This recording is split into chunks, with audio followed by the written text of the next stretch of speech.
Hello, Potato. It's July 31st, and this is Weekend Magic. And again, I only have a couple small items today, and with that in mind, I will probably spend a little more time on what got me through this week than I normally do. But for now, let's go to the items. They're small. Let's go to them. So it seems like there's a lot of anniversaries with Disney items this year, but I guess that's kind of how anniversaries work, right? They happen every year for everything. But this year, Disney is pushing a lot of things having the 5s and the 10s, like Captain America last week, and this week we're looking at a couple of releases for the 30th anniversary of The Rocketeer. Yeah, you remember The Rocketeer, right? It was that live-action movie with Billy Campbell as the 1980s comic book character set in the, 1930s, 1940s? I think late 30s, maybe early 40s, pre-World War II. Because, of course, the whole thing had to do with Nazis. And while you would think from the character and from the movie, this is actually a comic book character from that time period, it actually was invented in the 80s as kind of an homage to those old-timey serial action heroes of, I guess, the creator's youth. I don't know really that much about it. I know the comic book has been on and off for years, up until I think like the last 5 years. I think IDW, I believe, was the last one to do anything Rocketeer. And I guess now there's like a Disney Junior show where I guess it's supposed to be Cliff's great-great-granddaughters. I don't know. There's like a current Rocketeer series, and I actually think that's like the most recent thing that Billy Campbell has done. Now, while Billy Campbell may not have been the biggest actor, there was a great cast in that movie, if you think about it. You had Jennifer Connelly, Alan Arkin, and of course, as you know, the villain, Timothy Dalton. You had Paul Sorvino and Terry O'Quinn, and of course, character actress Margot Martindale. And it's a largely, I think, forgettable film, but the style. I mean, looking here, so this pin is a limited release pin from Disney, part of the Legacy Collection, whatever that actually means. It's a single pin-backed, Mickey-back trading pin. It was $15.99. But look at the costume. It's got such a lovely, almost like a steampunk kind of aesthetic to it, which of course means steampunk wasn't the thing it is now back in the 90s when this was made, and certainly not in the 30s when it's set. But it's just such an awesome costume. The movie, I can take or leave the movie, to be honest. But love the costume, love the character design. And this is actually a nice pin. It's pretty heavy. It feels like it should actually probably have 2 pin backs. Because this pin on pin, we do have a layer of the Rocketeer separate from the background. There's nothing too special about it. It's just nice. It's very shiny. Love the silver and golden highlights on it. And I just love the way the character looks on it. It's a nice, lovely little pin. But that's not the only one. There's another Rocketeer pin as well. That is not just limited release. We also have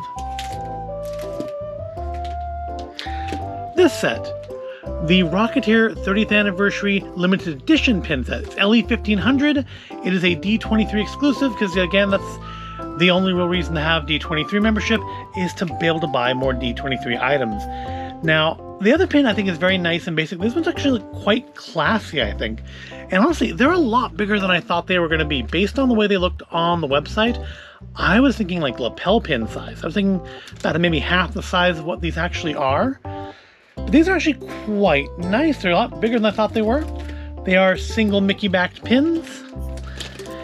And again, they're fairly straightforward. There's no pin on pin here. I think they're kind of going for a little bit of a retro style, which D23 pins seem to frequently do. And of course, here in the center, we have the Rocketeer himself flying straight at you. It's very shiny. It's not sure how well the camera's picking up the actual detail, because they're very shiny pins. I mean, this has some nice shine on it. These are very, very shiny. We have the Rocketeer there in the center. On the left, we have the Bulldog Cafe, which I guess was actually a real restaurant in the Los Angeles area in that time period, although it didn't have like a house sticking out of the dog's butt the way it does in the film. And then on the other side we have the ultra fancy South Seas Club, where Neville takes young Jenny on their date, which of course doesn't go super well because he's really just trying to get his hands on the rocket pack anyways. Sorry if I'm spoiling a 30-year-old movie for you. It's on Disney Plus. If you haven't watched it, or you haven't watched it recently, go check it out. There are worse ways you could spend a couple of hours. So there we have it. Those are our pretties for this week, which brings us to the part of the video that nobody watches, and that's what got me through this week. Now, what got me through this week is not a TV show or a movie or a trailer or a video game. It's something totally different, and it's the fact that tomorrow, if you're watching this today, July 31st, the day this video comes out, then tomorrow sees the release of a metric butt ton of new LEGO kits. I believe the manager at the LEGO store told me it's something like 108 new sets just coming out on one day, and that's not even counting stuff coming out in September, like the Disney Plus minifigure series or the Mandalorian the Armorer set. It's just stuff coming out tomorrow, which I'm going to assume is the bulk of what's coming out for the holiday season. Again, not all of it. We also know that there's got to be a new holiday Winter Village set coming out, and there's still at least one or two more advent calendars to be revealed. But the bulk, I think the bulk of what we're seeing coming out for the year is tomorrow. And it's in everything. It's Harry Potter and Star Wars and Marvel, and I'm sure there's some Friends stuff in there. I don't know. I haven't looked. And probably the coolest part about it for me is I was able to get one of the sets early. Not from LEGO Store. The LEGO Store manager did not do me any favors, nor would I ever ask him to. It was actually, of all places, from Costco. I don't know if they broke street date. I don't know if LEGO gave them permission to release this particular kit early, but what I did manage to get was Kit7521328 Boba Fett's Starship. This is actually a kit I was kind of on the fence about getting at all, but not only was at Costco early, it was there for $11 less than what LEGO was charging for it on their own website, and presumably in the store. And yeah, seeing it there, seeing it for a discount, I couldn't pass it up. Now, you may know, if you watch this channel, I have a little bit of a history with Slave One, or Boba Fett Starship, as we're calling it now. I know some people are taking an issue with that, and I don't care. I'm not going to have that discussion. But I have a little bit, just a little bit of a history with this ship and LEGO, going back pretty much to the beginning of Star Wars LEGO. So yes, this will give me 4 of Boba Fett's ships, but it will now actually cover the entirety of Boba Fett's life, from little kid Boba Fett, who you can't really see in here, but he's there behind Jango Fett, through the Boba Fett we are more familiar with from, the 2 scenes he was in the original films, both in his original version and in the 20th anniversary version that I picked up less than a year ago and just put together, I think, a few months ago before this kit was announced. And then now, old, pudgy Boba Fett with Mando there. So yeah, can you guess what tomorrow's video is going to be? Yep, it's going to be that. And I thought, with so many kits coming out, and there are a bunch of them I want to get, I thought I would spend the rest of this video going over my top 10 most desired kits that are coming out tomorrow. That's not including kits that are already out that I don't have. That's not including kits like, say, the Mandalorian Armorer kit, which doesn't come out until September. It's just kits coming out tomorrow. And again, this isn't all of them I want. This is just my top 10 in no particular order. Starting off with Kit21328, the Seinfeld kit. It's $79.99. It is 1,326 pieces, so not a small set. And yeah, I grew up in my high school years watching Seinfeld. Seinfeld is a great example of a 90s sitcom. I think probably one of the best examples of a 90s sitcom. And yeah, the set looks really cute and really fun, and I don't know where I'll put it, but I do plan to pick it up. Number 2, we'll look at, from Marvel, the Guardians ship. I kind of like with Boba Fett here, it's not got a name. I'm sure it's got a proper name. I haven't looked it up, but I'm sure it's got a name in the movie at some point, right? And it's Kit76193, and it's 1,901 pieces. And the one thing I really like on this one is I like the fact that they gave it a stand so that you can put it up on a shelf for display. Because, $150, it's maybe not a kid's set. It's coming in, I think, looks like the black box in the little picture there. It's coming in the black box of an adult set. So I don't think this one's really meant to be a play with kit like this is. This has the white background, and I believe the Guardian ship has the black background. But it looks really nice, and I would love to get that. So hey, if you want to buy me presents, my birthday is in October, by all means, send me some Lego.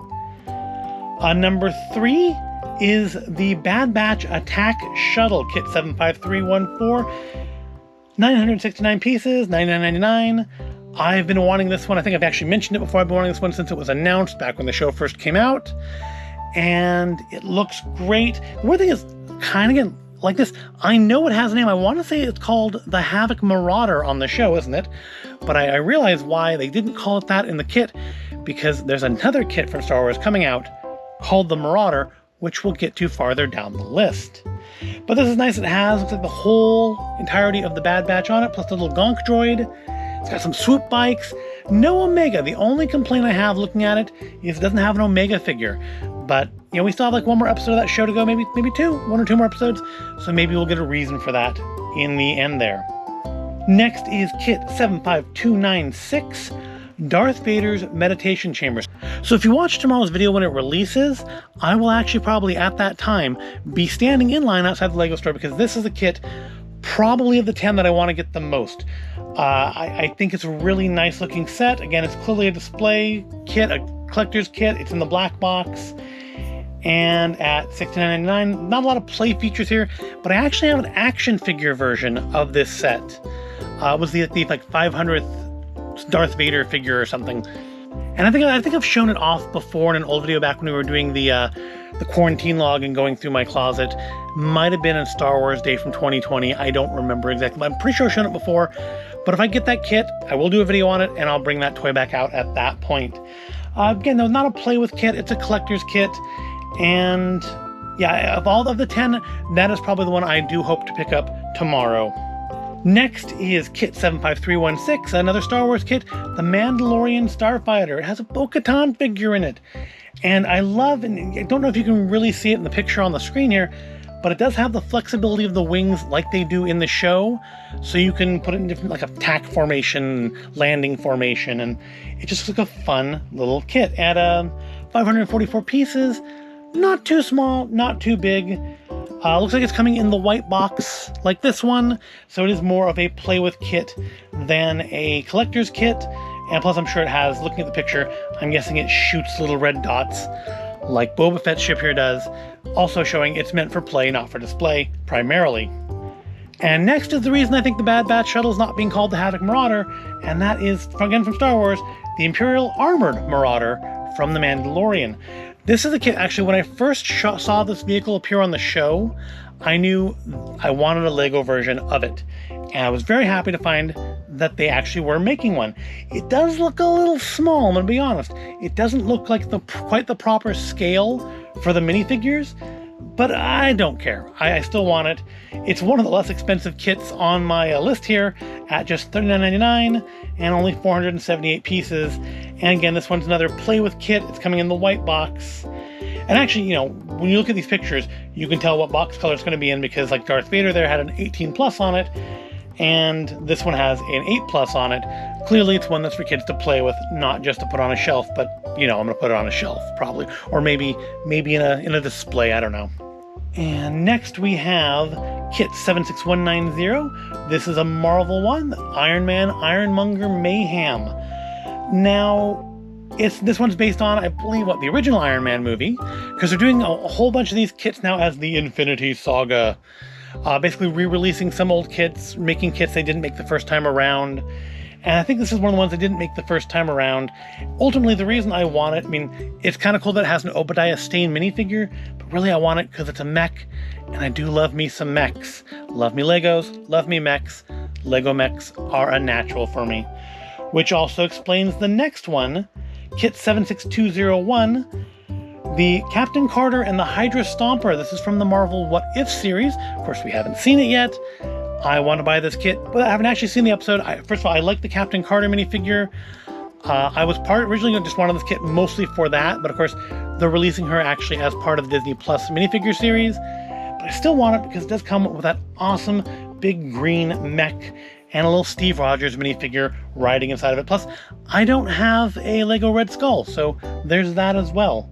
Again, one of the less expensive ones at $29.99. It's one I will definitely pick up at some point. And then we have number 9. Again, this is in no particular order. Is Bro Thor's new Asgard, Kit76200. It's just 265 pieces, but still $30. And this one is for ages 7 up, which, looking at it, I feel like this isn't really a play with kit. This really is a display kit. Look at all the detail in the picture there. This isn't really a kit to play with, but I think it looks really nice. I think, in fact, it has a Korg minifigure and a Fat Thor minifigure. It's cool. I will say, looking at it, I'm a little disappointed they chose to just paint Fat Thor's gut on and not like give him an overlay, like a plastic overlay to go over him to actually give him the belly. But that's a fairly minor quibble, I think. But I do love all the detail in the set. I mean, all the little pieces in there, which will probably be just a royal pain to put together. But I think it'll look really good when it's done, kind of along the same lines as things like the Seinfeld set display set kit. That's an awkward thing to say. And last, and least expensive at the very least, is Kit40497, a mere 228 pieces, $14.99, the Halloween Owl. It's a Halloween set. I love me some Halloween. It'll go on display somewhere for Halloween. This is one of those kits that, I may or may not actually end up getting. It certainly is a less expensive one, but sometimes these holiday kits like this are in the store one time and then never again. So we'll see if I actually end up getting it or not. It's certainly the lowest hanging fruit on the tree here, but the availability could be an issue, which is kind of also why I want to get that Darth Vader set tomorrow, because I feel like the Bespin Duel set that came out a few months ago, it's going to come out one time and one time only, and if you don't get it, you don't get it. And I didn't get the Bespin Duel set, and I kind of did think it looked nice. And I kind of, small regrets, very small regrets. I have so many things that, not getting a particular LEGO kit should only qualify as a small regret. Yep, that's it. That's what got me through this week. The prospect of hundreds of dollars of new LEGO kits that I can just throw my money at, largely at Disney, but all of it at LEGO. Yep, so if you are interested in seeing a build for this, come on back tomorrow. That is going to be tomorrow's video. I expect it'll just be a single video. It won't be 2 parts. It's only 593 pieces. It won't take that long to build, but I am looking forward to it. I'm not sure I'm going to put it because my Slave 1 shelf is pretty well filled up with these 3, but I guess we'll make it work, and then we'll do what we did last time when I built the big guy here and just compare them all to each other and see how, again, just kind of the evolution of the Slave 1. Which we really, we've already seen the stark differences between the original year 2000 version, or I guess 2001 version, and the, version that came out, 2019, 2020, as part of the 20th anniversary series. Yep, it'll be a fun build, and we'll do that tomorrow. And that's going to wrap up for today. Yep, most of this video was just me talking about LEGO kits I want to buy, not things I've actually bought yet, which, hey, I think that's progress for this channel. It's money I haven't spent. So if you found it all interesting or entertaining, if you did, give it a like. If there's any kits coming out in tomorrow's releases that you're psyched for, let me know in the comments below, and I will tell you why you're wrong. No, I won't tell. I probably will just like your comment and not say anything at all because I'm just really unsocial that way. But I do thank you for watching, and I'll see you in the next video.